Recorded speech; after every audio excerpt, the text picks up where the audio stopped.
আজ আমি আবার নিয়ে এলাম তোমাদের পছন্দের অন্যতম রহস্যভেদী কিরিটি রায়কে, যাকে সৃষ্টি করেছিলেন ডক্টর নিহার রঞ্জন গুপ্ত, যিনি জন্মগ্রহণ করেছিলেন 1911 সালের 6ই জুন এবং তার মহাপ্রয়াণ ঘটে 1986 সালের 20শে ফেব্রুয়ারি। আজ আমি গল্পটি সংগ্রহ করেছি কিরিটি অমনিবাস দ্বাদশ খণ্ড থেকে, যে বইটি প্রকাশনার দায়িত্বে ছিলেন অমর সাহিত্য প্রকাশন। এদের সকলের প্রতি আন্তরিকভাবে কৃতজ্ঞতা নিবেদন করে শুরু করছি আজকের গল্প সর্পিল।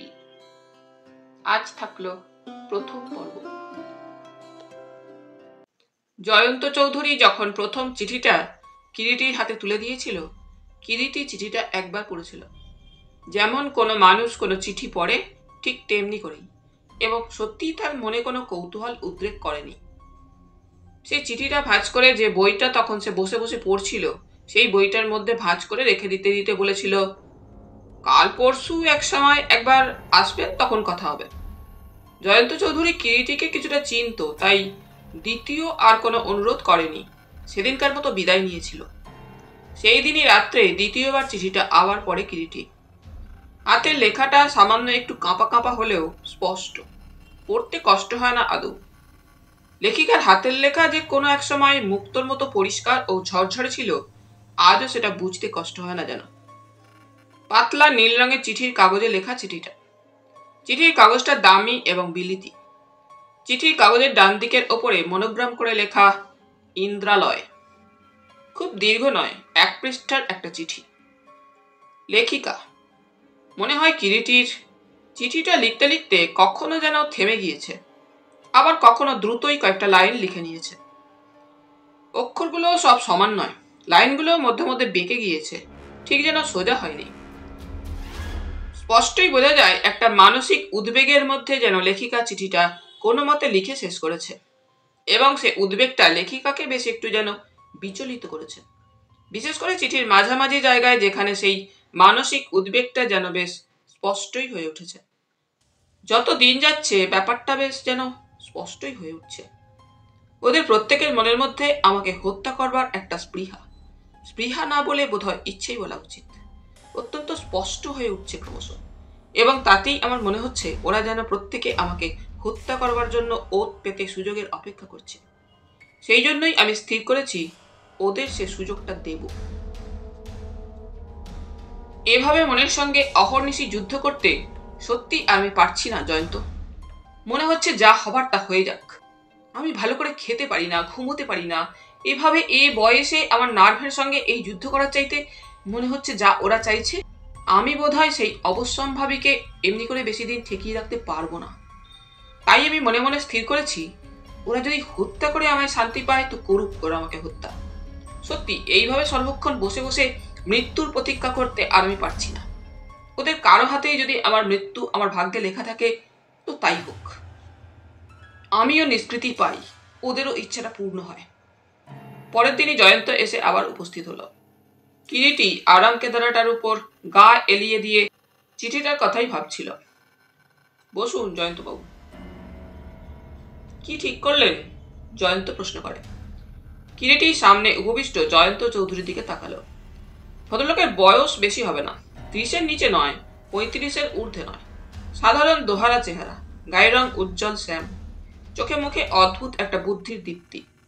পরনে গরম স্যুটটা দামি, দেখলেই বোঝা যায়। ভদ্রলোক মাকুন্দ, দাড়ি গোফের চিহ্ন মাত্রও চোখে পড়ে না। ভদ্রলোকের ডান চোখটা সামান্য টেরা, ভালো করে লক্ষ্য না করলে চট করে সেটা বুঝবার উপায় নেই অবশ্যই।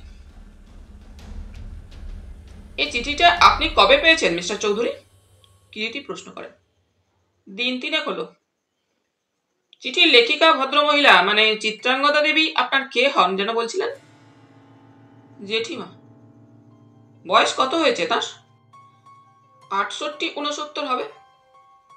কিন্তু অত বয়স হলে কি হবে, দেহের বাঁধুনি এখনো এমন আটোসাটো যে দেখলে মনে হয় 50-এর বেশি নয়। তাছাড়া এখনো রীতিমতো কর্মঠ। দুটো কলিয়ারির ব্যাপার, অত বড় বিরাট দুটো অফিস, একটা ধানবাদে একটা কলকাতায়, সবকিছু তার নখদর্পণে। কোথায় কি হচ্ছে না হচ্ছে, কোথায় কি হবে না হবে সবকিছুর তিনি খবর রাখেন এবং যাবতীয় প্রয়োজনীয় নির্দেশ দেন। আচ্ছা, ওই যে চিঠির মধ্যে উনি লিখেছেন জগদীশ, মনীন্দ্র, ফণীন্দ্র, শচীন্দ্র, সাথী, ওরা কারা? ওদের সঙ্গে চিত্রাঙ্গদা দেবীর কি সম্পর্ক? ওরা সব আমার মেজ জ্যাঠামশাই হীরেন্দ্র চৌধুরীর ছেলে মেয়ে। তার মানে ওর দেওরের ছেলে মেয়ে? কিরিটি শুধালো। হ্যাঁ, আমাদের ফ্যামিলি হিস্ট্রিটা আপনার বোধহয় একটু জানা দরকার মিস্টার রায়, জয়ন্ত চৌধুরী বলে। সংক্ষেপে বলুন। হ্যাঁ, সেটা আপনার বোধহয় জানা দরকার। অতঃপর জয়ন্ত চৌধুরী বলতে শুরু করে। পৌষের শেষ, শহরে শীতটা যেন বেশ দাঁত বসিয়েছে। তার উপরে দিন দুই হলো আকাশটা মেঘলা মেঘলা এবং টিপ টিপ করে মধ্যে মধ্যে বৃষ্টিও পড়ছে, আর থেকে থেকে এলোমেলো হাওয়া দিচ্ছে। জয়ন্ত চৌধুরী বলতে লাগলো। কিরিটি চুরুটটায় আবার অগ্নিসংযোগ করে নিল।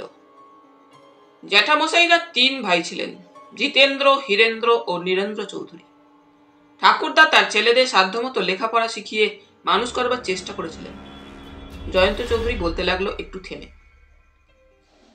চিরদিনের জেদি ও ডান পিঠের স্বভাব ছিল বড় ছেলে জিতেন্দ্র চৌধুরীর। পড়াশোনায় আদৌ মন ছিল না, দিবারাত্র গান বাজনা নিয়েই থাকতো। বাপের সঙ্গে তাই নিয়ে প্রায় খিটিখিটি চেঁচামেচি চলত তার। অবশেষে একদিন সেই খিটিমিটি চরমে ওঠায় বাড়ি থেকে পালিয়ে যান জিতেন্দ্র চৌধুরী। বয়স তখন তার মাত্র 18 বছর। বয়সের আন্দাজে দেহের গঠনটা ছিল বলিষ্ঠ, প্রায় 6 ফুটের কাছাকাছি লম্বা, টকটকে গায়ের রং, দুর্দান্ত স্বাস্থ্য। যেমন সাহসী তেমনি দুর্দান্ত বেপরোয়া প্রকৃতির। ঘুরতে ঘুরতে বিহার অঞ্চলে গিয়ে হাজির হন একসময় ভাগ্যান্বেষণে জিতেন্দ্র চৌধুরী, এবং সেখানেই শিল্পপতি রায়বাহাদুর হরপ্রসাদ ব্যানার্জির সঙ্গে তার পরিচয় হয়। প্রাণচঞ্চল বলিষ্ঠ চেহারার কন্দর্প সদৃশ যুবকটিকে দেখে কেন যেন রায়বাহাদুর হরপ্রসাদের ভারী ভালো লেগে যায়। চমৎকার হিন্দিতে কথা বলছিলেন জিতেন্দ্র, তাই বোধহয় একটু সন্দেহ হওয়ায় রায়বাহাদুর জিজ্ঞাসা করেন, তুমি বাঙালি? হ্যাঁ। কি জাত? ব্রাহ্মণ। কতদূর লেখাপড়া করেছো? বলতে পারেন কিছুই না। কেন? ভালো লাগেনি কখনো লেখাপড়া করতে, তাই। হরপ্রসাদ একটু হাসলেন, তারপর আবার প্রশ্ন করলেন, কিছুই শেখনি? বলার মতো কিছুই নয়, তার নাম ধামটা লিখতে পারো তো? তাও সে জানি। বলছিলাম লেখাপড়া বলতে যা বোঝায় আপনারা যা বোঝেন, কোনো পাসটাস নেই। রায়বাহাদুর মৃদু হাসলেন আবার। তা কে কে আছেন? আছেন সবাই, মা, বাবা, 2 ভাই। কিন্তু কি? তাদের সঙ্গে আমার কোনো সম্পর্ক নেই। কেন? মতের সঙ্গে মিল হলো না। রায়বাহাদুর আবার হাসলেন। তা লেখাপড়া তো করনি, আর কিছু পারো? দৌড়তে পারি, সাঁতরাতে পারি, বন্দুক লাঠি চালাতে জানি, যে কোনো রকম দৈহিক পরিশ্রম করতে পারি, আর একটু একটু গান গাই। আমার কয়লার খনি আছে, খনি থেকে সাঁওতালদের সঙ্গে কয়লা কেটে তুলতে পারবে? চেষ্টা করলে যে পারবো না তা নয়, কিন্তু। রায়বাহাদুর যুবকের সরলতায় ও স্পষ্টতায় আবার হেসে ফেললেন। তারপর বললেন, আচ্ছা, এখন আপাতত চলো আমার বাড়িতে, তারপর ভেবেচিন্তে দেখা যাবে তোমার উপযুক্ত একটা কাজ জোগাড় করা যায় কিনা। জিতেন্দ্র চৌধুরী সেই রায়বাহাদুরের বিরাট প্রাসাদোপম আবাস ইন্দ্রালয়ে প্রবেশ। রায়বাহাদুর হরপ্রসাদ বন্দ্যোপাধ্যায়ের প্রচুর অর্থ ও সম্পত্তি এবং বিরাট কলিয়ারির বিজনেস, ঐশ্বর্য ও প্রাচুর্যের সমারোহ, কিন্তু খাবে কে, ভোগ করবে কে? আপনার জন বলতে একটি মাত্র মেয়ে, চিত্রা অর্থাৎ চিত্রাঙ্গদা ব্যতীত আর কোনো আপনজনই নেই। নিজে, স্ত্রী সারদা ও একমাত্র সন্তান ওই চিত্রা। চিত্রাঙ্গদার বয়স তখন 12 কি 13, কিশোরী চিত্রাঙ্গদা। কন্দর্পের মতো দেখতে তরুণ জিতেন্দ্রকে দেখে চিত্রাঙ্গদার কেন যেন ভারী ভালো লাগে, বোধহয় প্রথম যৌবনেরই নেশা। সে যাই হোক, জিতেন্দ্র থেকে গেলেন ইন্দ্রালয়ে। জয়ন্ত চৌধুরী থামল। তারপর? কিরিটি প্রশ্ন করে। জয়ন্ত চৌধুরী আবার শুরু করে। তারপর একদিন বছরখানেক বাদে প্রচুর ঘটা করে রায়বাহাদুর ওই ঘর থেকে পালানো যুবকটি জিতেন্দ্র চৌধুরীর সঙ্গেই তার একমাত্র কন্যার বিবাহ দিলেন। তবে কিরিটি জয়ন্ত চৌধুরীর দিকে তাকায় সপ্রশ্ন দৃষ্টিতে। জয়ন্ত চৌধুরী বলে একটা কথা, একটু ইতস্তত করে বলে জয়ন্ত চৌধুরী। পরে জানা যায় অবশ্যই কথাটা। চিত্রাঙ্গদা রায়বাহাদুরের মেয়ে হলেও সে কিন্তু তার বিবাহিতা স্ত্রীর কন্যা ছিল না। আপনার জ্যাঠামশাইও জানতেন না কথাটা? জানতেন। তবে তিনি সব জেনে শুনেই বিয়ে করেছিলেন বলুন? হ্যাঁ, মানে বলতে চান ওর স্ত্রী সারদা দেবীর কন্যা নয়। সারদা দেবীরই কন্যা। তবে যদিও সবাই জানতো সারদা দেবী হরপ্রসাদের বিবাহিতা স্ত্রী, পশ্চিমে একবার বেড়াতে গিয়ে বিয়ে করে এনেছিলেন, কিন্তু আসলে তার নয়। তবে কি? সারদা ওর আসল নামও নয়, আসল নাম যমুনা, লখনৌয়ের এক বিখ্যাত বাইজির মেয়ে। বাইজির মেয়ে? হ্যাঁ, বাইজি মায়ের গান শুনতে গিয়ে সেখানে তার যুবতী বাইজি কন্যা যমুনাকে দেখে মুগ্ধ হয়ে যান হরপ্রসাদ এবং বহু টাকার বিনিময়ে যমুনাকে সঙ্গে নিয়ে আসেন। যখন দেশে ফেরেন সবাই জানলো পশ্চিম থেকে বিয়ে করে এলেন হরপ্রসাদ। রায়বাহাদুরের সত্যিকারের কোনো বিবাহিতা স্ত্রী ছিল না? না। বলুন, আবার বলতে লাগলো জয়ন্ত চৌধুরী। যমুনার নতুন নাম হলো সারদা, কিন্তু হরপ্রসাদ সারদার সত্য পরিচয়টা জিতেন্দ্রর কাছে কিন্তু গোপন করেননি। সে কথা তো একটু আগেই আপনাকে আমি বললাম, স্পষ্ট করেই সব কথা বলেছিলেন বিবাহের পূর্বে তাকে।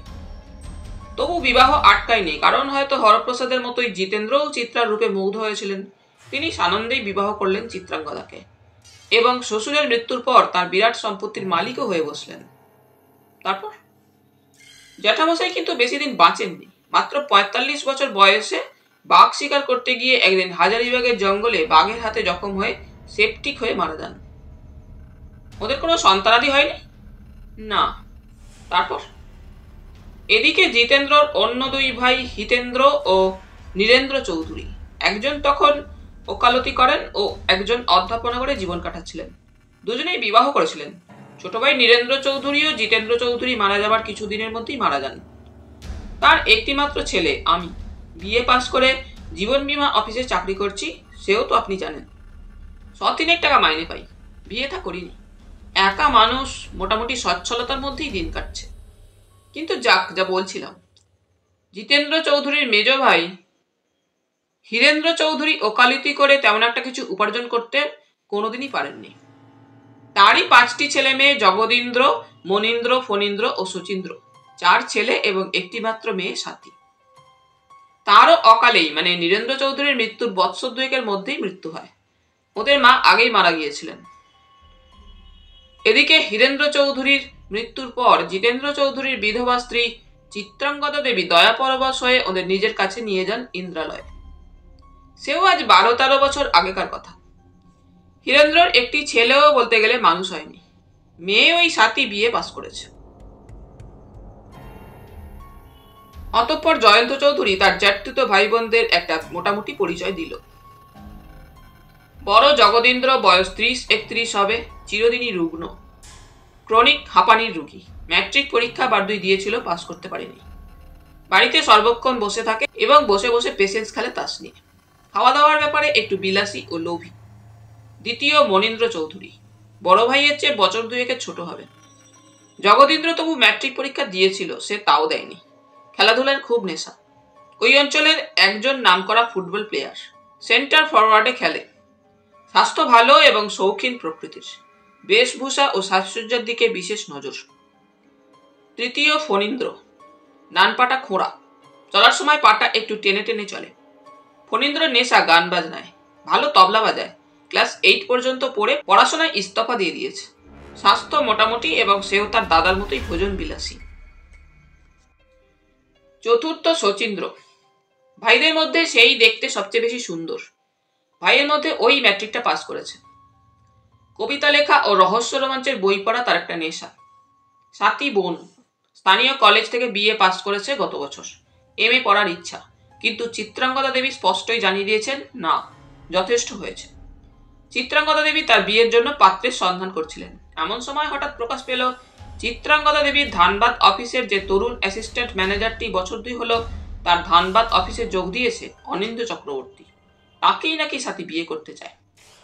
অনিন্দ্যও সে কথা চিত্রাঙ্গদা দেবীকে জানিয়েছিল, কিন্তু চিত্রাঙ্গদা দেবী রাজি হননি। শোনা মাত্রই কথাটা নাকচ করে দিয়েছেন, বলেছেন অসম্ভব, হতে পারে না। তবু স্বাতী জিজ্ঞাসা করেছিল তার বড় মাকে, কেন অসম্ভব? কেন? কেনর জবাব তোমাকে আমি দেব না। অসম্ভব, এটাই শুধু মনে রেখো। তবু তর্ক তুলেছিল সাথী। বলেছিল, অনিন্দ তোমার অফিসে চাকরি করে বলেই কি এ বিয়ে হতে পারে না? তর্ক করো না সাথী, চিত্রাঙ্গদা দেবী বলেছিলেন। ওর সঙ্গে আমার বিয়ে হলে সেটা তোমার ভুয়ো অর্থহীন ভ্যানিটিতে লাগবে, তাই কি? চুপ করো, দেবমি করো না। দুটো পাস করে ভাবো যেন কি একটা হয়ে গিয়েছো, তাই না? নেপমি আমি করছি না, বরং তুমি অন্যায় জুলুম করবার চেষ্টা করছো। সাথী, তোমার এই চোখ রাঙানোকে আর যেই ভয় করুক, আমি করি না, তুমি জানো। অকৃতজ্ঞ। কেন, আশ্রয় দিয়ে খাইয়ে পড়িয়ে মানুষ করেছো বলে? কিন্তু ভুলে যেও না, পায়ে ধরে আশ্রয় দিতে আমরা তোমাকে স্বাধীনি। তুমি, হ্যাঁ, অন্যায় হয়েছে আমার। পথে ভেসে বেড়ানোই তোমাদের উচিত ছিল। সেটা হয়তো সুখেরই হতো। ক্রোধে যেন অতঃপর একেবারে ফেটে পড়েছিলেন চিত্রাঙ্গদা দেবী। বলেছিলেন, যেমন অপদার্থ অমানুষ ছিল বাপ, তেমনই হবে তো তোমরা। একপাল ভেড়া জন্ম দিয়ে গিয়েছে।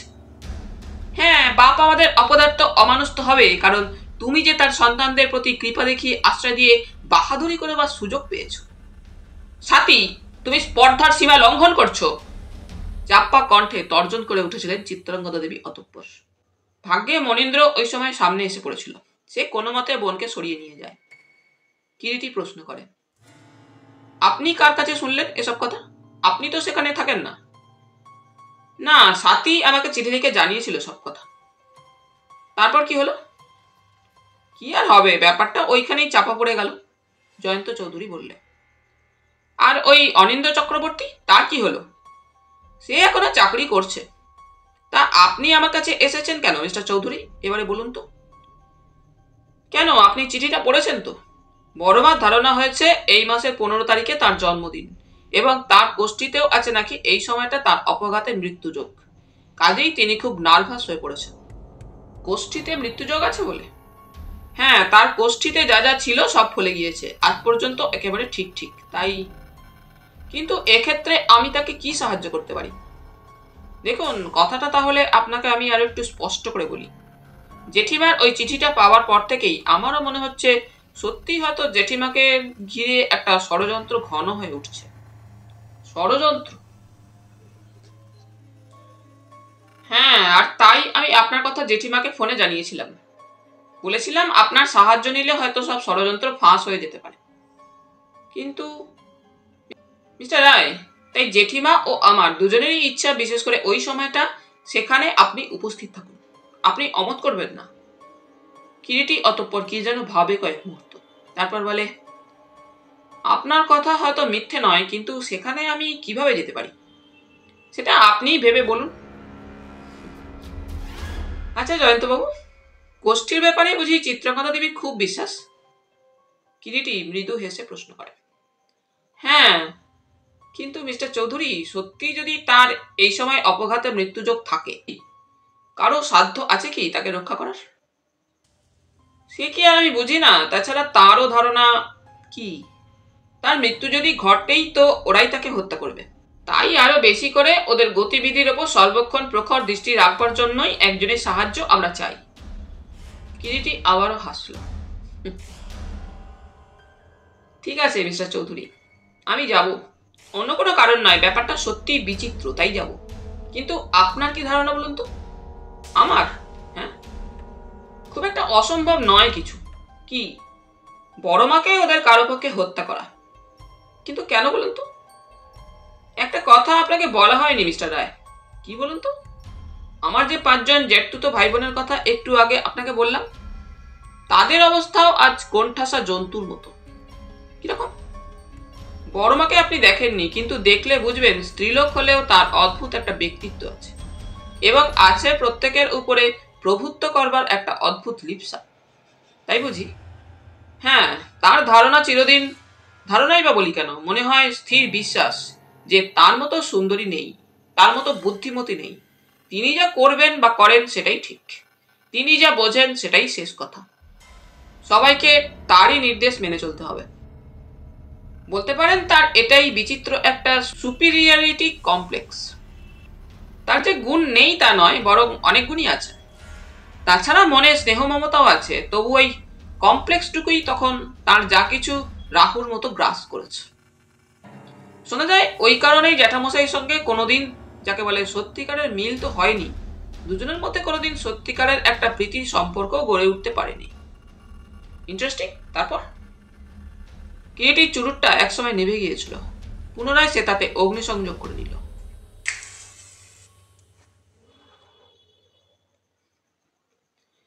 জয়ন্ত চৌধুরী বলতে লাগলো, এবং আমার কি মনে হয় জানেন মিস্টার রায়? কি? আমার ধারণা আমার মেজ জ্যাঠামশাইয়ের মৃত্যুর পর স্বেচ্ছায় ও সাগ্রহে বড়মা তার ছেলে মেয়েদের নিজের কাছে আশ্রয় দিয়েছিলেন। তার মধ্যেও বড়মার অসহায়দের জন্য মমতা বা দায়িত্ববোধের চাইতেও ভয় বেশি ছিল কতগুলো অসহায় ছেলে মেয়েদের উপর তার সেই আধিপত্য বিস্তার বা ডোমিনেট করবার লিপসাই। কিন্তু হাজার হলেও ওরাও তো মানুষ। দুর্ভাগ্যের জন্য ওদের বড়মার আশ্রয়ে যেতে হলেও দিনের পর দিন তার ওই নিষ্ঠুর বিলাস তাদের সহ্য শক্তির ওপর মর্মান্তিকভাবে পীড়ন করেছে হয়তো, এবং যার ফলে আজ তারা হয়তো সত্যি মরিয়া হয়ে উঠেছে, এবং সত্যি হয়তো ওরা আজ বড়মাকে হত্যাও করতে পারে তার হাত থেকে নিষ্কৃতি পাওয়ার জন্যই। হয়তো আমারও অবস্থা ওদেরই মতো হতো আমার বাবার মৃত্যুর পর ওর ইচ্ছাক্রমে ওর ওখানে গিয়ে আশ্রয় নিলে। কিন্তু থ্যাংক গড, ভগবান আমায় বাঁচিয়েছিলেন। মামারা আমাকে আশ্রয় দিয়ে মানুষ করে তোলেন। কিন্তু একটা ব্যাপার বুঝতে পারছি না মিস্টার চৌধুরী, একদিন না হয় ওরা অসহায় ছিল, কিন্তু আজ তো ওদের বয়স হয়েছে। আজও তাহলে ওরাই বা কেন দিনের পর দিন এইভাবে পীড়ন সহ্য করে ওখানে পড়ে আছেন? সেটা তো খুবই স্বাভাবিক, জেঠিমার সম্পত্তির লোভে। শুনলেন তো, সবকটাই অপদার্থ, নিজের পায়ে নিজে দাঁড়াবার মতো কোনো শক্তি নেই। কিন্তু আপনাদের বড় মা যে ওদেরই তার সমস্ত সম্পত্তি দিয়ে যাবেন, তারই বা স্থিরতা কোথায়? তিনি যেরকম বিচিত্র প্রকৃতির স্ত্রীলোক, হয়তো একটি কপরদাকও কাউকে দেবেন না তার বিপুল সম্পত্তির। না, তিনি অলরেডি উইল করে দিয়েছেন। কি উইল করেছেন? শুনেছি ওদের প্রত্যেকের জন্যই একটা মোটা মাসোহারা ও নগদ টাকার ব্যবস্থা করেছেন তার উইলে। ওরা কি সে কথা জানেন? নিশ্চয়ই জানে। কিরিটি অতঃপর কিছুক্ষণ চুপ করে থাকে, তারপর বলে, কিন্তু সত্যি কি আপনি মনে করেন জয়ন্তবাবু, তারা তাদের আশ্রয়দাত্রী জেঠিমাকে শেষ পর্যন্ত মাত্র ওই কারণেই হত্যা করতে পারেন? অন্তত আমি হলেও পারতাম মনে হয়। ঠিক আছে, কবে সেখানে যেতে হবে বলুন? আজ, আপনি পারলে কাল, নয়তো বেশ আমি সামনে শনিবারে যাব। আমি এসে আপনাকে তাহলে নিয়ে যাব। না, আমি একাই যাব। আপনি কেবল আপনার বড় মাকে গোপনে ব্যাপারটা জানিয়ে রাখবেন। গোপনে? হ্যাঁ, আমার সেখানে যাওয়ার ব্যাপারটা কিন্তু তারা কেউ যেন না জানতে পারে। কিন্তু কিভাবে, কি পরিচয়ে যাব বুধবারে আপনাকে জানাবো। বেশ। জয়ন্ত চৌধুরী উঠল। ধানবাদ শহর থেকে বেশ কিছুটা দূরেই ইন্দ্রালয়। পাহাড়ের মতো একটা উঁচু জায়গায় ইন্দ্রালয়। বাড়িটা যেন দূর থেকে অবিকল একটা দুর্গের মতো মনে হয়। বড় রাস্তা থেকে পাথরের তৈরি একটা চওড়া রাস্তা ঘুরে ঘুরে সোজা যেন ইন্দ্রালয়ের গেটের কাছে গিয়ে শেষ হয়েছে। অনেকখানি জায়গা জুড়ে বাড়িটা, 3 তলা বাড়ি। বাড়ির চারপাশে বাগান, তার মধ্যেই রেস্ট হাউস, আস্তাবল, গ্যারাজ ও চাকর দারোয়ানদের থাকবার আস্তানা। বাড়ির চতুষ্পার্শ্বস্থ সীমানা প্রায় 1.5 মানুষ সমান উঁচু প্রাচীর দিয়ে ঘেরা। 1 তলা, 2 তলা ও 3 তলা মিলিয়ে অনেকগুলো ঘর। নিচের তলায় অফিস ও বসবার একটা বড় হল ঘর। ওপরে 2 তলায় 4 ভাই থাকে 4টি ঘরে, এবং একটা ঘরে থাকেন চিত্রাঙ্গদা দেবী। 3 তলার একটা ঘরে থাকে সাথী একা। সাথী বরাবর তার বড় মার লাগোয়া পাশের ঘরটাতেই ছিল। বছরখানেক আগে সে 3 তলায় চলে গিয়েছে। চিত্রাঙ্গদা দেবীর আদৌ ইচ্ছা ছিল না সাথী 3 তলায় গিয়ে থাকে। বাধাও দিয়েছিলেন তিনি, কিন্তু সাথী শোনেনি। বলেছিল, না, তোমার পাশের ঘরে আমি আর থাকবো না। কেন থাকবি না শুনি? সত্যি কথাটা শুনতে চাও? হ্যাঁ বল, কেন থাকবি না? সর্বক্ষণ আমার উপরে তোমার ওই শকুনের মতো চোখ মেলে থাকাটা আমার সহ্য হয় না। কি বললি? হ্যাঁ তাই। আমি চলবো, ফিরবো, কথা বলবো, জেগে থাকি বা ঘুমাই। তুমি যে তোমার ওই শকুনের দৃষ্টি দিয়ে আমাকে আমার সামনে পিছনে আড়ালেও খবরদারি করবে, সেটা আমার অসহ্য হয়ে উঠেছে। তা হবেই, আমার চোখের সামনে থাকলে বজ্জাতি করার সুবিধে হয় না কিনা? কি বললে? বজ্জাতি? হ্যাঁ, নষ্ট মেয়ে মানুষ, তোর চরিত্রের কথা তো জানতে কারো বাকি নেই। তুমি অতি নোংরা, অত্যন্ত ছোট মন কিনা তোমার। কি বললি? আমি নোংরা? আমার ছোট মন? 100 বার বলবো, 1000 বার বলবো, অত্যন্ত ছোট মন। মুখ তোর থেতো করে দেবো হারামজাদি। চেষ্টা করেই দেখো না একবার। কে কার মুখ থেতো করে দেয় দেখবে। পিচমোড়া করে ঘরের মধ্যে বেঁধে রাখা উচিত তোর মতো হারামজাদি নষ্ট মেয়ে মানুষকে। আমাকে নয়, বাঁধা উচিত তোমাকে, জবাব দিয়েছিল সাথী। কি? যত বড় মুখ নয় তত বড় কথা। দেখো, বেশি বাড়াবাড়ি করো না। আমাকে তুমি আমার ওই ম্যান্তা মুখ ভীতু দাদারা পাওনি। চুপ কর হারামজাদি। কেন চুপ করবো শুনি? তোমার অত্যাচার অনেক সহ্য করেছি, আর করবো না। আজই আমি তেতলায় চলে যাব, দেখি তুমি কি করতে পারো। ঠ্যাং ভেঙে দেবো, একবার গিয়ে দেখ না। আমিও তোমার ঠ্যাং ভাঙবো তাহলে। দুধ কল দিয়ে কালসাপ পুষেছি সব। সে তো পুষেছই, সেটা আরো ভালো করে টের পাবে যখন এই কালসাপের ছোবল খাবে। কথাগুলো বলে সাথী গটগট করে সিঁড়ি বেয়ে উপরে চলে গিয়েছিল এবং সত্যি সত্যি সেই দিনই সে তেতলায় চলে যায়। চাকরদের ডেকে জিনিসপত্র সব তার তেতলার ঘরে নিয়ে যায়। জগদীন্দ্র বলেছিল বোনকে, বড়মা খুব চটেছেন সাথী, বয়েই গেল তাতে আমার। আমি ওই ডাইনি শকুনি বুড়িকে একটুও পরোয়া করি না। ছি, ও কথা বলে না। ডাইনিকে ডাইনি বলবো, শকুনিকে শকুনি বলবো, তার আবার ছি কি? দেখো দাদা, তোমরা কেন পুরুষ হয়ে জন্মেছো বলতে পারো, কিন্তু তোমাদের গলায় দড়ি দেওয়া উচিত। কি করবো বল? করবে আর কি, আর করবা কিছু সাধ্যই বা আছে নাকি তোমাদের কারো অবশিষ্ট? যাও যাও, বড়মা পা চাটো গিয়ে। তোমাদের মতো যদি পুরুষ হয়ে জন্মাতাম তাহলে দেখতে ঠিক ওই ডাইনি বুড়িকে এতদিন আমি খুন করতাম। সাথী, চিৎকার করে উঠেছিল জগদীন্দ্র সভয়ে বোনের মুখের দিকে তাকিয়ে। চার চারটে পুরুষ তোমরা রয়েছ, পারো না একদিন ওই শকুনি ডাইনি বুড়িটাকে গলা টিপে শেষ করে দিতে? মেজ ভাই মনীন্দ্র যে ওই সময় দ্বারের কাছে এসে দাঁড়িয়েছে ওরা টের পায়নি। হঠাৎ মনীন্দ্র বলে ওঠে, পারবো না কেন, খুব পারি। পারো পারো মেজদা, খুব পারি।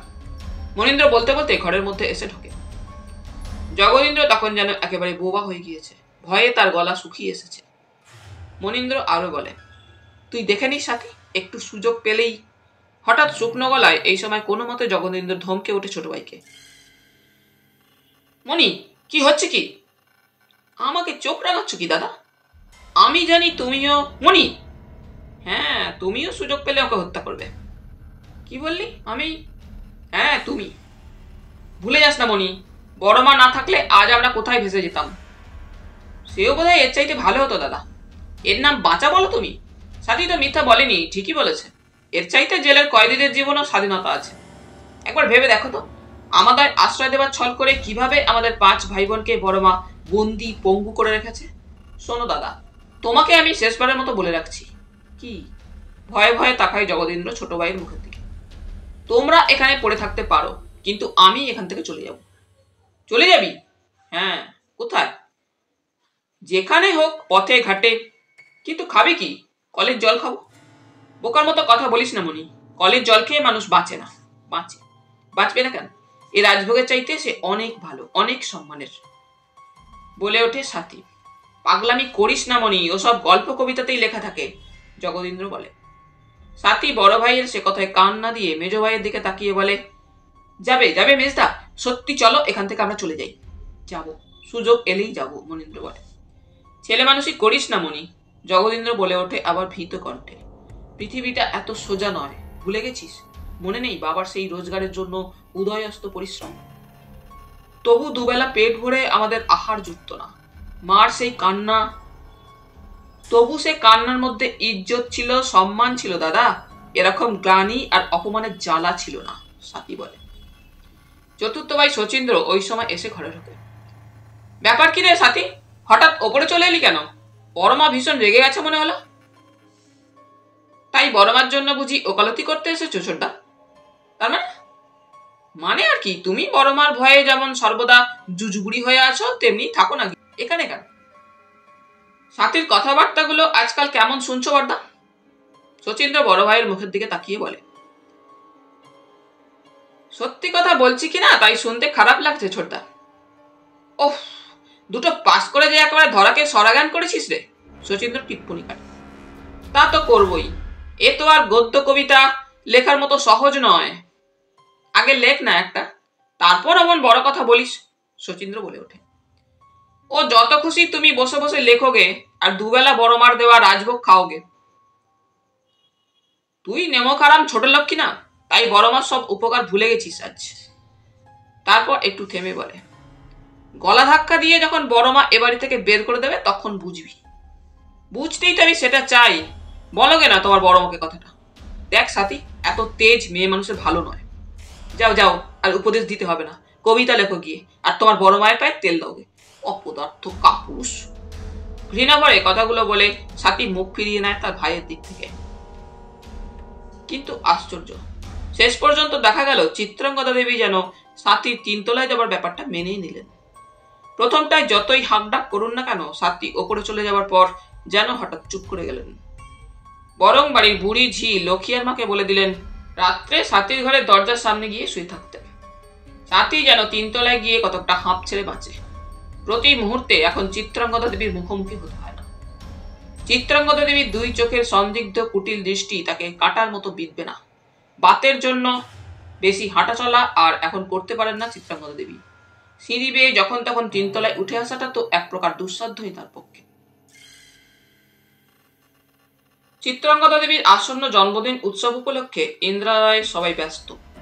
খুব হইচই করে রীতিমতো সমারোহের সঙ্গেই চিত্রাঙ্গদা দেবীর জন্মোৎসব পালন করা হয় ৩রা মাঘ। আর উৎসবটা রায়বাহাদুর হরপ্রসাদের আমল থেকেই হয়ে আসছে।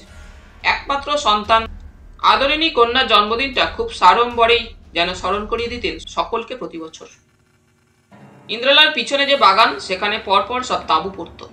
চারিদিকে নানা রঙের আলোর উৎসব, যাত্রা, থিয়েটার, পুতুল নাচ ছাড়াও আরেকটা বিশেষ আকর্ষণ ছিল হরপ্রসাদ নিজে। তিনি বরাবর গান বাজনা ভালোবাসতেন, নিজেও গাইতে বাজাতে পারতেন। তাই তিনি মেয়ের জন্মদিনটি উপলক্ষ করে এক বিরাট জলসার ব্যবস্থা করতেন প্রতি বছর। নানা জায়গা থেকে আমন্ত্রণ জানিয়ে আনতেন গুণীদের। ৮-১০ দিন ধরে এক টানা গান বাজনার আসর চলত, আনন্দের স্রোত বইত। হরপ্রসাদ তার যেখানে যত আত্মীয় আছে সকলকে এই উৎসবে যোগ দিতে আহ্বান জানাতেন। তাদের যাতায়াত ও ওই কদিন ইন্দ্রালয়ে থাকার সব ব্যবস্থা করতেন। এবং ওই উৎসবের ব্যাপারটা হরপ্রসাদের মৃত্যুর পরও চলে এসেছে। চিত্রাঙ্গদা স্বামী জিতেন্দ্র চৌধুরীর প্রচেষ্টাতেই এবং সেটা আরো বেশি জাঁকজমকের হয়েছে। জিতেন্দ্রর মৃত্যুর পর বৃদ্ধ সরকার যোগজীবন বাবু, যাকে চিত্রাঙ্গদা বরাবর জীবন কাকা বলে এসেছে, তিনিই করে এসেছেন। অবশেষে জগদীন্দ্রের আমলে জগদীন্দ্রই সেটা নিজের হাতে তুলে নেয়। কটা দিনের এই উৎসবে প্রচুর টাকা খরচ করা হয়।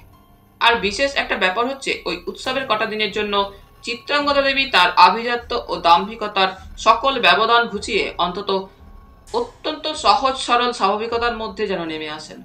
প্রত্যেকের সঙ্গে কথা বলেন, সহজভাবে হাসেন, আনন্দ করেন, সকলের মধ্যে তাদেরই একজন যেন হয়ে যান। চিত্রাঙ্গদা দেবীর সে যেন সম্পূর্ণ অন্য এক রূপ। এ যেন সকলের পরিচিত চিত্রাঙ্গদাই নয়, হাসি খুশি ভরা সম্পূর্ণ অন্য একটি মানুষ। একটি ছোট মেয়ে যে তার জন্মতিথি উৎসবে আনন্দে মেতে উঠেছে। কিরিটি যখন ইন্দ্রালয় এসে পৌঁছালো সোজা কলকাতা থেকে তার গাড়িতেই। ইন্দ্রালয় তখন আলোয় আলোয় ঝলমল করছে, চিত্রাঙ্গদা দেবীর আসন্ন জন্মতিথি উৎসবের সাজে সজ্জিত হয়ে। যোগিনবাবু করিডরের এক পাশে দাঁড়িয়ে একজন কন্ট্রাক্টরের সঙ্গে কথা বলছিলেন। তার পাশে ছিল জগদীন্দ্র ও শচীন্দ্র। কিরিটির পরিধানে ইউপির পোশাক ছিল, চোস্ত পায়জামা, গ্রে কালারের শেরওয়ানি, মাথায় কালো টুপি, চোখে চশমা, মুখে পাইপ। যোগিনবাবুই সর্বাগ্রে এগিয়ে এলেন। কিরিটি গাড়ি থেকে নামতেই তার সামনে। কিরিটি বলে যোগিনবাবুকে সম্বোধন করে, নমস্তে। যোগিনবাবু বলেন, অর্জুন প্রসাদ মিশ্র বোধহয় আপনি? কিরিটি মৃদু হেসে বলে, হ্যাঁ। জগদীন্দ্র ও শচীন্দ্র চেয়েছিল কিরিটির দিকে। দীর্ঘ বলিষ্ঠ চেহারা, মাথার চুলে রগের দুপাশে রূপালী ছোঁয়া লেগেছে যদিও, তবুও মনে হয় বার্ধক্য যেন ঠিক আজও ওর দেহকে ছুতে পারেনি। মিসেস চৌধুরীর সঙ্গে আমি একবার দেখা করতে চাই। নিশ্চয়ই, আপনি বসবেন, চলুন, আমি খবর দিচ্ছি ভিতরে। চলুন। জগদীন্দ্র ও শচীন্দ্রই প্রশ্ন করে, ইনি?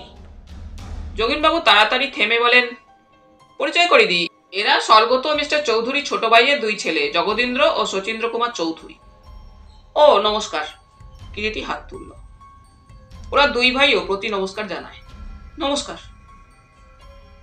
নমস্কার। আর ইনি অর্জুন প্রসাদ মিশ্র, আমাদের বিজনেস অ্যাডভাইজার হয়ে শীঘ্রই আসছেন উনি। জগদীন্দ্র ও শচীন্দ্র পরস্পর পরস্পরের মুখের দিকে তাকায়, কিন্তু কেউ কোনো কথা বলে না। নিচের তলাতে গেস্ট রুমে কিরিটির থাকবার ব্যবস্থা হয়েছিল। যোগিনবাবু যেতে যেতে গেস্ট রুমের দিকে তাকিয়ে একসময় কিরিটিকে প্রশ্ন করলেন, কিছুদিন আপনি এখানেই থাকবেন তো? হ্যাঁ, বুঝতেই তো পারছেন, সবকিছু বুঝে নিতে হবে সর্বপ্রথম মিসেস চৌধুরীর কাছ থেকে। এত বড় বিজনেস বুঝতে হলে মাসখানেক, খুব কম করেও সময় তো লাগবেই। তা তো লাগবেই। হ্যাঁ, ভালো কথা। যে গাড়িটা করে আমি এলাম সেটা আমার গাড়ি নয়, আমার এক বন্ধুর গাড়ি। কাল সকালেই আবার গাড়ি নিয়ে কলকাতায় ফিরে যাবে। আপনি কিছু ভাববেন না, সব ব্যবস্থা আমি করব। গাড়ির ক্যারিয়ারে আমার দুটো সুটকেস আছে, সে আমি নামিয়ে নেওয়ার ব্যবস্থা করছি। কথা বলতে বলতে দুজনে এসে ইন্দ্রালয়ের গেস্ট রুমে প্রবেশ করল। পাশাপাশি দুটি ঘর, একটি বড় সাইজের, অন্যটি অপেক্ষাকৃত ছোট সাইজের। একটিতে শয়ন ও অন্যটিতে বসবার ব্যবস্থা। দুই ঘরে যাতায়াত করবার জন্য মধ্যবর্তী একটা দরজা আছে এবং ওই দরজাটা শয়নকক্ষ থেকে বন্ধ করে দেওয়া যায়। সর্বপ্রকার আধুনিক ও আরামদায়ক আসবাবপত্রে ঘর দুটি সুন্দর করে সাজানো, ঠিক যেন কলকাতা শহরের কোনো এক হোটেলের সুইট। শয়নকক্ষের সঙ্গে অ্যাটাচড বাথরুম।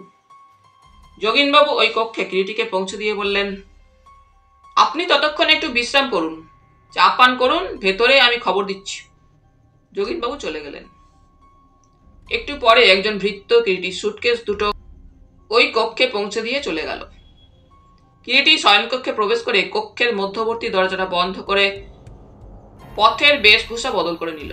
পায়জামা ও পাঞ্জাবির ওপর একটা গরম শাল গায়ে জড়িয়ে নিল। বেশভূষা বদল করে একটা সোফায় বসে সবে পাইপটায় নতুন করে অগ্নিসংযোগ করেছে মধ্যবয়সী একটি ভৃত্য কক্ষে এসে প্রবেশ করলো চায়ের ট্রে হাতে। ট্রের ওপরে শুধু চায়ের সরঞ্জামই নয়, ওই সঙ্গে 2-3টে প্লেটে বিস্কিট, পেস্ট্রি, স্যান্ডউইচ, 2-4 রকম মিষ্টি এবং কিছু ড্রাই ফ্রুটস। লোকটির চেহারা দেখে কিরিটির বাঙালি বলেই মনে হয়, তবু হিন্দিতেই জিজ্ঞাসা করে তাকে, কে নাম তোমারা? বাবুজি, আমি বাঙালি, আমার নাম গণেশ সরকার। তারপর একটু থেমে শুধায়, চা ঢালি বাবুজি? ঢালো। আপনি বাঙালি? না গণেশ, তবে বহু বছর বাংলাদেশে আছি, বলতে পারো এক প্রকার বাঙালিই বনে গিয়েছি। গণেশ মৃদু হাসল। হাসিটা যেন খুশিরই মনে হয়। বয়স গণেশের 50-এর কাছাকাছি হবে বলেই মনে হয়।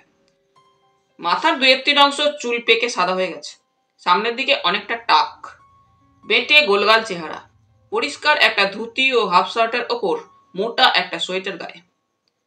ক চামচ চিনি দেবো বাবুজি? 2 চামচ দাও। রানীমা আমাকেই বলেছেন আপনাকে দেখাশোনা করতে, আপনি তো এখন কিছুদিন এখানে থাকবেন। হ্যাঁ, কিন্তু রানীমাকে? আগে এবারের কর্ত্রী। তাকে বুঝি তোমরা রানীমা বলে ডাকো? কিরিটি চায়ের কাপটা হাতে নিয়ে চুমুক দিতে দিতে প্রশ্নটা করে ওর মুখের দিকে তাকিয়ে। আগে চাকর বাকর, দারোয়ান, ড্রাইভার, আমরা সকলেই ওকে রানীমাই বলি। আর সরকার বাবু? তিনি শুধু মা বলেই ডাকেন। আর দাদা বাবুরা? তারা ডাকে সবাই বড় মা বলে। ওরা তো সকলে তোমাদের রানীমার দেওরের ছেলে মেয়ে, তাই না গণেশ? আগে গণেশ, আগে এ বাড়িতে তুমি কতদিন কাজ করছো? তা বাবুজি, জীবনটা তো একরকম এখানেই কেটে গেল। 20-22 বছরের সময় এসেছিলাম।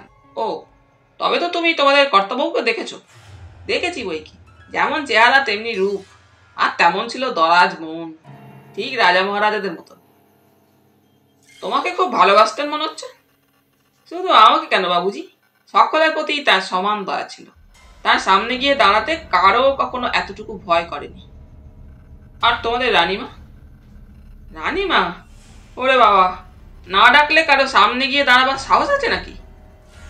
খুব ভয় করে বুঝি সবাই তাকে? শুধু ভয়?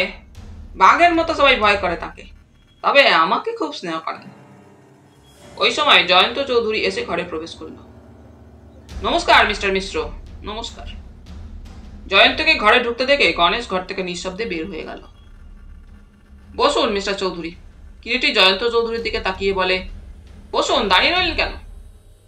না, বসবো না, আপনাকে ডাকতে এসেছি, বড় মা আপনাকে ডেকে পাঠিয়েছেন। চলুন ওঠা যাক, জয়ন্ত চৌধুরী বললে। তাহলে চলুন, দেখা করেই আসি। কিরিটি উঠে দাঁড়ালো। দরজার দিকে এগোচ্ছিল কিরিটি, কিন্তু জয়ন্ত চৌধুরী বাধা দিলে, বললে, না, ও দরজা দিয়ে নয়, আসুন এইদিকে। কিরিটিকে নিয়ে জয়ন্ত শয়নঘরের মধ্যে দিয়ে প্রবেশ করলো। শয়নঘরের মধ্যে আরেকটি দরজা ছিল। কিরিটি ভেবেছিল সে দরজাটা বুঝি পাশের ঘরে যাবার জন্য, কিন্তু দরজাটা খুলতেই দেখা গেল তার অনুমান ভুল। ঘর নয়, সরু একটা বারান্দা। বারান্দাটা অন্ধকার ছিল। সুইচ টিপে বারান্দার আলোটা জ্বেলে দিল জয়ন্ত চৌধুরী। জয়ন্ত চৌধুরী আগে আগে চলল, কিরিটি তাকে অনুসরণ করে নিঃশব্দে। বারান্দার শেষ প্রান্তে সিঁড়ি। সিঁড়িটাও অন্ধকার ছিল। সিঁড়ির আলোটা জ্বালিয়ে দিল জয়ন্ত চৌধুরী। সিঁড়িটা খুব চওড়া নয়, এবং দেখলেই বোঝা যায় সিঁড়িটা বহুদিন ব্যবহৃত হয়নি। ধাপে ধাপে ধুলো জমে আছে, আর বদ্ধ হাওয়ায় একটা ভ্যাপসা গন্ধ। আগে আগে জয়ন্ত চৌধুরী, পশ্চাতে কিরিটি ধাপের পর ধাপ বেয়ে উঠতে থাকে। জয়ন্ত চৌধুরী একসময় বলে, যে ঘরে আপনাকে থাকতে দেওয়া হয়েছে সেটা আগে গেস্ট রুম ছিল না। ওই ঘরেই যেসব বাইজি ইন্দ্রালয়ে মুজরা নিয়ে আসতো, রায়বাহাদুর হরপ্রসাদের আমলে তাদের থাকবার ব্যবস্থা ছিল, এবং ওই সিঁড়িপথেই রাত্রে প্রয়োজন হলে হরপ্রসাদ শোনা যায় নাকি সবার চোখের আড়ালে ওই ঘরে যাতায়াত করতেন। এবং এখন আর ব্যবহার হয় না, তাই না? কিরিটি মৃদু হেসে বলে, না, রায়বাহাদুরের মৃত্যুর 2 বছর আগেই ওপাট শেষ হয়ে গিয়েছিল। কেন? জীবনের শেষ 2 বছর তো পক্ষাঘাতে একেবারে পঙ্গু হয়ে শয্যাশায়ী হয়েছিলেন তিনি যে। পক্ষাঘাত? হ্যাঁ, সারাটা জীবন ধরে যেমন প্রচুর অর্থোপার্জন করেছিলেন ব্যবসা করে, তেমনি উশৃঙ্খলতার চরম করে গিয়েছেন। গানের নেশা ছিল, নিজে যেমন গাইতে পারতেন তেমনি শুনতেও ভালোবাসতেন। আর সেই সঙ্গীতের নেশার পথ ধরে 2টি জিনিস তার জীবনে এসেছিল, সুরা আর নারী। কিরিটি সিঁড়ি দিয়ে উঠতে উঠতে শুনতে থাকে। এবং সেই সুরা আর নারী শেষটায় তাকে বুঝি গ্রাস করেছিল, এবং পরবর্তীকালে একই ব্যাপারের পুনরাবৃত্তি ঘটেছিল জিতেন্দ্র চৌধুরীর বেলাতেও। জয়ন্ত চৌধুরী বলতে থাকে, তবু একটা কথা কি আমার মনে হয় জানেন মিস্টার রায়? কি? কিরিটি তাকালো জয়ন্ত চৌধুরীর দিকে। জয়ন্ত চৌধুরী বলে, মনে হয় জিতেন্দ্র চৌধুরী যা হয়েছিলেন হয়তো তিনি তা হতেন না, সম্পূর্ণ অন্য মানুষ একজন হতে পারতেন, যদি না রায়বাহাদুরের কন্যা চিত্রাঙ্গদা দেবীর সঙ্গে তার বিবাহ হতো। এ কথা বলছেন কেন? কিরিটির প্রশ্নের আর জবাব দেওয়া হলো না। সিঁড়ি শেষ হয়ে গিয়েছিল, এবং সিঁড়ি শেষ ধাপে পা দিয়ে জয়ন্ত বলল, এই যে আমরা এসে গিয়েছি। জয়ন্ত চৌধুরীর কথাটা শেষ হওয়ার সঙ্গে সঙ্গেই কিরিটির নজরে পড়ল সিঁড়ি শেষ সরু একটা ল্যান্ডিং, আর তারপরেই বন্ধ একটা দরজা। পকেট থেকে একটা চাবি বের করে জয়ন্ত চৌধুরী দরজার ফোকরে চাবি ঘুরিয়ে দরজাটা খুলে ফেলল। সরু একফালি বারান্দা সামনেই। আসুন। কিরিটি এগিয়ে গেল। জয়ন্ত চৌধুরী পুনরায় আবার দরজাটা বন্ধ করে দিলে। বারান্দাটা অন্ধকার। একটু এগোতেই বাড়ির পশ্চাৎভাগ চোখে পড়ল। অনেকখানি জায়গা জুড়ে বাড়ির পশ্চাৎভাগে বাগান। তার মধ্যে যে খোলা জায়গা, সেই সব জায়গা জুড়ে সব তাঁবু পড়েছে। বাগানের মধ্যে ওইসব তাঁবু কেন? কিরিটি প্রশ্ন করে। বড় মার জন্মতিথি উৎসবের জন্য সব তাঁবু খাটানো হয়েছে, আসুন। বলতে বলতে এগিয়ে গিয়ে সামনের একটা বন্ধ দরজার গায়ে ঠুকঠুক করে কয়েকটা মৃদু টোকা দিল জয়ন্ত চৌধুরী। সঙ্গে সঙ্গে প্রায় দরজাটা খুলে গেল। জয়ন্ত চৌধুরী আহ্বান জানালো, আসুন মিস্টার রায়। কিরিটি ভেতরে পা দিল। পায়ে চপ্পল থাকলেও পায়ের তলায় একটা নরম কোমল স্পর্শ পায় কিরিটি। দামি পুরু কার্পেটে পা যেন ডুবে গিয়েছে। উজ্জ্বল আলো জ্বলছিল ঘরের মধ্যে। সেই আলোতেই ঘরের চতুর্দিকে একবার দৃষ্টিপাত করলো কিরিটি। মনে হলো তার ঘরটা বসবার ঘর। চারিদিকে পুরানো আমলের ভারী ভারী সব সোফা ও কাউচ। গোটা 2 আধুনিক ডিভানও আছে সেই সঙ্গে। জানলায় জানলায় সব হাফ গোলাপি রঙের পর্দা ও ভারী পর্দা ঝুলন্ত ক্রিম রঙের। ঘরের আবহাওয়া বেশ উষ্ণ ও আরামদায়ক। কিরিটি চেয়ে দেখলো ঘরের মধ্যে ফায়ারপ্লেসে আগুন জ্বলছে। পাশেই একজন বয়স্ক দাসী দাঁড়িয়েছিল। সেই ঘরের দরজা খুলে দিয়েছিল। তার দিকে তাকিয়েই জয়ন্ত প্রশ্ন করল, সুরতিয়া, বড়মা কোথায়? আপনারা আসুন। রানীমা গোসল ঘরে ঢুকেছেন, গোসল হয়ে গেলেই আসবেন। অদ্ভুত মিষ্টি ও সুরেলা কণ্ঠস্বর যেন সুরতিয়ার। কথা তো বলল না কিরিটির মনে হলো যেন সে গান গেয়ে উঠল। কারো সামান্য কথাও এমন মিষ্টি সুরেলা হতে পারে, এ যেন কিরিটির ধারণার বাইরে, এবং সেই কারণেই বোধহয় সে মুগ্ধ দৃষ্টিতে সুরতিয়ার মুখের দিকে তাকিয়েছিল। সুরতিয়ার বয়স হয়েছে 40-45-এর নিচে নয় বলেই মনে হয়। গায়ের বর্ণ শ্যাম হলেও দেহের গড়নটি কিন্তু ভারী চমৎকার, এবং এখনো বেশ আঁটো সাঁটো। মুখের কোথাও যেন এখনো বয়সের ছাপ তেমন পড়েনি, বেশভূষা রাজপুতানি মেয়েদের মতো। সুরতিয়া ওদের বসতে বলে মধ্যবর্তী দরজাপথে অন্তর্হিত হলো। বসুন মিস্টার রায়। কিরিটি বসে না। ঘরের দেওয়ালে যে খানতিনেক বড় বড় অয়েল পেন্টিং ছিল সেইগুলোর দিকে তাকিয়ে দেখতে লাগলো। ওই অয়েল পেন্টিংগুলো কাদের? কিরিটির প্রশ্নে জয়ন্ত চৌধুরী এগিয়ে গিয়ে একটা ছবির সামনে দাঁড়ালো এবং বললে, এ হচ্ছে রায়বাহাদুর হরপ্রসাদ ব্যানার্জির তৈলচিত্র। দক্ষিণ দিককার দেওয়ালে ওটা চিত্রাঙ্গদা দেবীর মা সারদা দেবী, আর ওই যে উত্তরের দেওয়ালে উনি আমাদের বড় জ্যাঠামশাই জিতেন্দ্র চৌধুরী। ওদের কথাবার্তার মধ্যে চিত্রাঙ্গদা দেবী ঘরে এসে ঢুকলেন। চিত্রাঙ্গদা দেবীর দিকে তাকিয়ে কিরিটি যেন সত্যি মুগ্ধ হয়ে যায়। গায়ের রংটা একেবারে টকটকে গৌর, মুখের ও দেহের গঠনটি যেন সত্যি অনিন্দনীয়। পরনে শ্বেত শুভ্র দামি সিল্কের থান, অনুরূপ ফুল হাতা ব্লাউজ গায়ে, সম্পূর্ণ নিরাভরণা, কিন্তু তথাপি তার চেহারার মধ্যে এমন একটা আভিজাত্য আছে যে মুগ্ধ না হয়ে পারা যায় না। চোখে সোনার ফ্রেমের শৌখিন চশমা, চোখের দৃষ্টি যেন অন্তর্ভেদী। বাঁ হাতে একটা সাদা হাতির দাঁতের বাঁটওয়ালা লাঠি। গত কয়েক বছর ধরে বাতে ভুগছেন, বেশি হাঁটাচলা করতে পারেন না, এবং হাঁটাচলা যতটুকু করেন তাও ওই লাঠির সাহায্যে। বড় মা, জয়ন্ত চৌধুরী সসম্ভ্রমে ডাকে। চিত্রাঙ্গদা দেবী কিরিটির মুখের দিকে চেয়েছিলেন। বড় মা, ইনি মিস্টার রায়। জয়ন্ত চৌধুরী কথাটা শেষ করে, মানে অর্জুন মিশ্র। নমস্কার। হাত তুলে নমস্কার জানালেন চিত্রাঙ্গদা দেবী। কিরিটিও প্রতি নমস্কারে জানায়। বসুন। বসো জয়ন্ত। সকলেই উপবেশন করে মুখোমুখি সোফায়। জয়ের কাছে শুনেছেন নিশ্চয়ই সব কথা, মিস্টার মিশ্র? হ্যাঁ। আপনি অন্য নামে অন্য পরিচয়ে এসেছেন, আমি খুব খুশি হয়েছি মিস্টার মিশ্র। বলেই চিত্রাঙ্গদা দেবী জয়ন্তর দিকে তাকালেন। ওর যেন কোনো রকম অসুবিধা না হয়, তুমি কিন্তু দেখো জয়ন্ত। আপনাকে কিছু ভাবতে হবে না বড় মা, জয়ন্ত বলে। তুমি কটা দিন থাকছো তো? চিত্রাঙ্গদা দেবী শুধালেন। উৎসব পর্যন্ত আছি। কেন, কটা দিন বেশি থাকো না?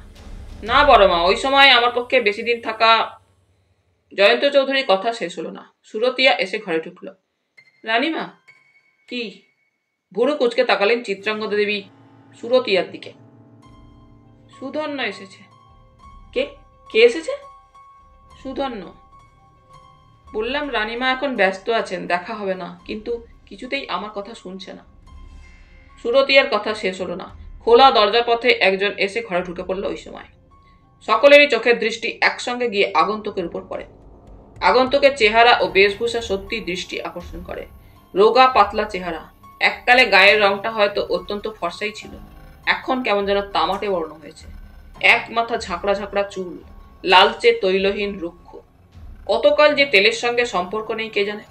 ছোট ছোট পিঙ্গল চোখ, উন্নত নাসা, ঠোঁট দুটো একটু পুরু, মুখ ভর্তি খোঁচা খোঁচা দাড়ি, মাথার চুল ও দাড়ির রং তামাটে। পরনে একটা কালো গরম প্যান্ট ও গায়ে গলাবন্ধ খয়েরি রঙের গরম কোট, হাতে একটা ফেল্ট ক্যাপ, পায়ে বুট জুতো। নমস্তে রানীমা। আগন্তুকে প্রথমে কথা বললে। আবার কেন এসেছো? তীক্ষ্ণ কণ্ঠে প্রশ্ন করলেন আগন্তুককে চিত্রাঙ্গদা দেবী। কি করি বলুন, পকেট যে খালি হয়ে গেল। কথাগুলো বলতে বলতে আগন্তুক হাসল। ময়লা এক সারি দাঁত যেন ঝিকিয়ে উঠল। বিরক্তি ভরা কণ্ঠে চিত্রাঙ্গদা বললেন, তুমি না বলেছিলে সেদিন টাকা নেবার সময় আর 6 মাসের মধ্যে টাকা চাইতে আসবে না? বলেছিলাম তো, লেকিন টাকা যে সব ফুরিয়ে গেল। একটা পয়সাও আর তোমাকে আমি দেব না, যাও, বের হয়ে যাও। গুসা করছেন কেন রানীমা? Sudhanya is a poor man, তার উপর গোসা করে কি ফায়দা বলুন? তাছাড়া আপনার কাছে 200-500 তো নাথিং, কিছুই না। কিছু টাকা দিয়ে দিন, চলে যাই। জানি আমার এ সুরত আপনি দেখতে চান না। টাকা দিন, কিছু, চলে যাই। একটা পয়সাও আর দেব না তোমাকে আমি, কঠিন কণ্ঠে বলে ওঠেন চিত্রাঙ্গদা দেবী। দেবেন দেবেন, আমি জানি শেষ পর্যন্ত আপনি দেবেন। সুরতিয়া। চিত্রাঙ্গদা দেবী ডাকলেন। রানীমা। সুরতিয়া এগিয়ে গেল। সুধন্য তাড়াতাড়ি সুরতিয়ার দিকে চেয়ে বলে ওঠে, তুমি যাও সুরতিয়া, অনেকটা পথ হেঁটে এসেছি, বহুত প্যাস লেগেছে, এক কাপ গরম চা তৈরি করে আনো, আরো কিছু মিঠাই, ভুখ ভিড় লেগেছে। ব্যাপারটাকে যেন অত্যন্ত লঘু করে সুধন্য সুরতিয়ার দিকে চেয়ে কথাগুলো বললেন। ওকে এখান থেকে বের করে দে সুরতিয়া, চিত্রাঙ্গদা দেবী সুরতিয়ার দিকে চেয়ে বললেন। সুরতিয়া কিন্তু দাঁড়িয়ে থাকে, বিব্রত, কেমন যেন মুহ্যমান তাকে মনে হয়। যাও সুরতিয়া, চার মিঠাই নিয়ে এসো, সুধন্য আবার বলে সুরতিয়ার দিকে চেয়ে। সুরতিয়া, তীক্ষ্ণ কণ্ঠে আবার ডাকেন চিত্রাঙ্গদা দেবী। কি বললাম শুনতে পাচ্ছিস না? সুধন্য এবার হঠাৎ এগিয়ে এসে একটা সোফার উপর বসে পড়ল এবং ততক্ষণে বোধহয় তার ঘরের মধ্যে উপস্থিত কিরিটি ও জয়ন্তর দিকে নজর পড়ল। তাড়াতাড়ি সে আবার সোফা ছেড়ে উঠে পড়ল। ও, আপনারা এখানে আছেন? আচ্ছা, তাহলে আমি পাশের ঘরেই যাচ্ছি। আপনার কাজ সেরে আপনি আসুন রানীমা। সুধন্য কথাগুলো বলে ঘর থেকে বের হয়ে গেল। সুরতিয়া আর চিত্রাঙ্গদা দেবী দুজনেই যেন পাথর। অদ্ভুত একটা স্তব্ধতা যেন ঘরের মধ্যে থমথম করে। কারো মুখে কোনো কথা নেই। আকস্মিক ঘটনাটা যেন সকলকেই কেমন স্তব্ধ করে দিয়েছে। তাহলে বন্ধুরা, আজ এই পর্যন্তই। গল্প পাঠ তোমাদের ভালো লেগে থাকলে তোমাদের কাছে আবারও অনুরোধ থাকলো, লাইক, শেয়ার এবং সাবস্ক্রাইব করে তোমাদের মূল্যবান মতামত পাঠানোর জন্য। ধন্যবাদ।